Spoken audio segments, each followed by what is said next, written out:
BD.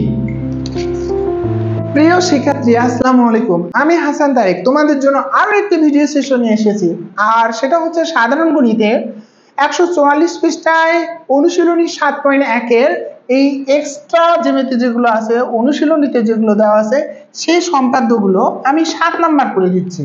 তোমরা আরো ভিডিওগুলো দেখার জন্য আমার এক্সেল শিটের লিংক দেওয়া আছে, এছাড়াও ইউটিউব চ্যানেলে প্লেলিস্ট তোমরা পাবে। এখানে এই চ্যানেলে তোমাদের আমার আরো একটি ইউটিউব চ্যানেল আছে যেখানে ইন্টারমিডিয়েটের ম্যাথ সলভ করা আছে, আর এখানে তোমাদের এসএসসির ম্যাথগুলো সব সলভ করা আছে। তো তোমরা এই প্লে স্টোরে জ্যামিতিতে যায় সপ্তম অধ্যায় দেখলে এগুলো সব পাবে। এছাড়াও আমার এক্সেল শিটের লিংক দেওয়া আছে, ওই লিংকে যায় সবগুলো প্রশ্ন ওয়াইজ সাজানো আছে। তো আমাদের প্রথমে প্রশ্নটা পড়তে হবে 7 অধ্যায়ের 7 নম্বর জ্যামিতি। ত্রিভুজের ভূমি সংলগ্ন একটা স্থূলকোণ আর অপর দুই বাহুর অন্তর দেওয়া আছে। স্থূলকোণ আর অপর দুই বাহুর অন্তর দেওয়া আছে, আমাদেরকে ত্রিভুজটি আঁকতে হবে। তো আমাদের এই সম্পাদ্য 2 এর যে জ্যামিতিটা ছিল সেটাই। তো ত্রিভুজের ভূমিটা একটু বড় নিব, অন্তর এখানে বড় নিলেও অন্তরটা বড় নিলেও সমস্যা নেই। স্থূলকোণটা আমরা খুব বেশি বড় নিব না, এটা মনে রাখতে হবে। স্থূলকোণ আমাদের 95, 100 পার করব না, 100 পার করব না, 90 এর একটু বেশি নিব। বেশি খুব বেশি বেশি না, আমরা 100 পার করব না, তাহলে মিলতে যাবে না।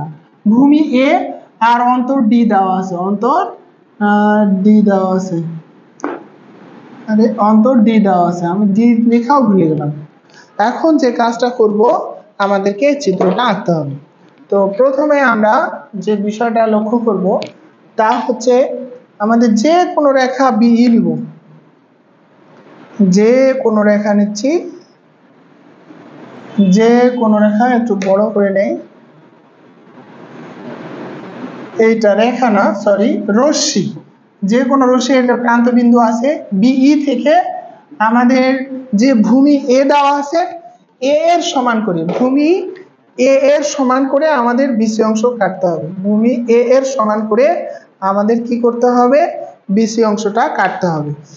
এই বিসি অংশ কেটে নিলাম, কার সমান করে, এ এর সমান করে। এরপর আমাদেরকে সি কে কেন্দ্র করে আমাদের যে কোণটি দেওয়া আছে স্থূলকোণ, এই স্থূলকোণটির সমান ব্যাসার্ধ নিয়ে, স্থূলকোণটির সমান ব্যাসার্ধ নিয়ে এই পাশে বিএস এর পাশে আমাদেরকে কোণটি আঁকতে হবে। এভাবে এভাবে কোণটি আমাদেরকে কি করতে হবে, আঁকতে হবে। তো লক্ষ্য করো আমি কিভাবে আঁকতেছি, এই তো আর একটু বর্ধিত করে দিব এবং এটা নিচের দিকেও বর্ধিত করে দেব। দেখো সি কে কেন্দ্র করে কোণ এক্স এর সমান করে বিসি এফ আঁকি এবং নিচে এইচ পর্যন্ত বর্ধিত করি। এইচ পর্যন্ত বর্ধিত করার পর আমাদের যে অন্তর ডি আছে সিএইচ থেকে অন্তর ডি এর সমান করে, সিএইচ থেকে অন্তর ডি এর সমান করে, এই অন্তর ডি এর সমান করে আমাদেরকে এখানে আমাদেরকে রেখা কাটে নিতে হবে। সেটা হলো সিডি কেটে নিলাম, এটা সিডি কেটে নিলাম, আর এই বি কমা ডি যোগ করে দেব, বি কমা ডি যোগ করে দেব,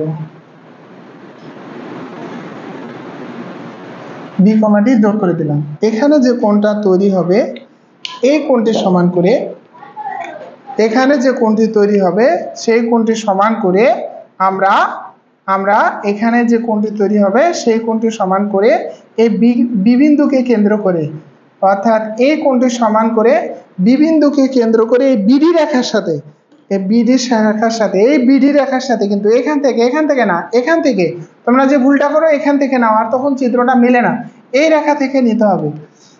আর এখান থেকে চাপ নিলাম, নিয়ে এখানে কেটে দেব, দিয়ে আমরা যোগ করে দিব, তাহলে চিত্রটা মিলে যাবে। তাহলে এই দেখো চিত্রটা মিলে যাচ্ছে, তবুও দেখো উপরে চলে গেছে, সরি এটা একটু যোগ করে দেব। এরা পরস্পর এ বিন্দুতে মিলিত হবে, এটার নাম দিয়েছিলাম হলো এফ, এটার নাম, এই রেখাটার নাম দিয়েই হচ্ছে হলো জি। আচ্ছা এই থাক। তাহলে আমাদের এ বি ডি সমান কোণ বিডিসি আঁকি, বিডিসি এর সমান করে কোণ এ বিডি, মানে এই কোণটা সমান করে এই কোণটা আঁকতে হবে, তাহলে আমাদের অঙ্কনটি হয়ে যাবে। আর আমাদের এবিসি উদ্দিষ্ট ত্রিভুজ। ঠিক আছে, আমি এখন তোমাদেরকে বিশেষ নির্বাচন আর অঙ্কনটা বলি। বিশেষ নির্বাচন, বিশেষ নির্বাচনটা হচ্ছে একটা, মনে করি ত্রিভুজের ভূমি এ অন্তর ডি আর একটা স্থূলকোণ এক্স দেওয়া আছে, আমাদের ত্রিভুজটা আঁকতে হবে। অঙ্কন, যে কোনো রেখা বি থেকে ভূমি এ এর সমান করে বিসি অংশ কাটবো, সি কে কেন্দ্র করে কোণ এক্স এর সমান করে বি সি এ সমান কোণ এক্স আঁকি, সরি বি সি এফ সমান কোণ এক্স আঁকি, এ না এফ হবে, বি সি এফ সমান কোণ এক্স আঁকি এবং বিএফ কে বিসি কে এইচ পর্যন্ত বর্ধিত করি। এখন সিএইচ থেকে অন্তর ডি এর সমান করে সিডি অংশ কাটি, বি কমা ডি যোগ করি, তারপর বিডি রেখার বি বিন্দুতে, বিডি রেখার বি বিন্দুতে কোণ বিডিসি এর সমান করে ডিবিএ আঁকি, মানে এই কোণটা সমান করে এই কোণটা আঁকবে, তাহলেই এবিসি উদ্দিষ্ট ত্রিভুজ। আশা করি তোমরা বুঝছো। ভালো থাকো, সুন্দর থাকো, মহান আল্লাহ তোমাদেরকে সহায় হোক। আসসালামু আলাইকুম।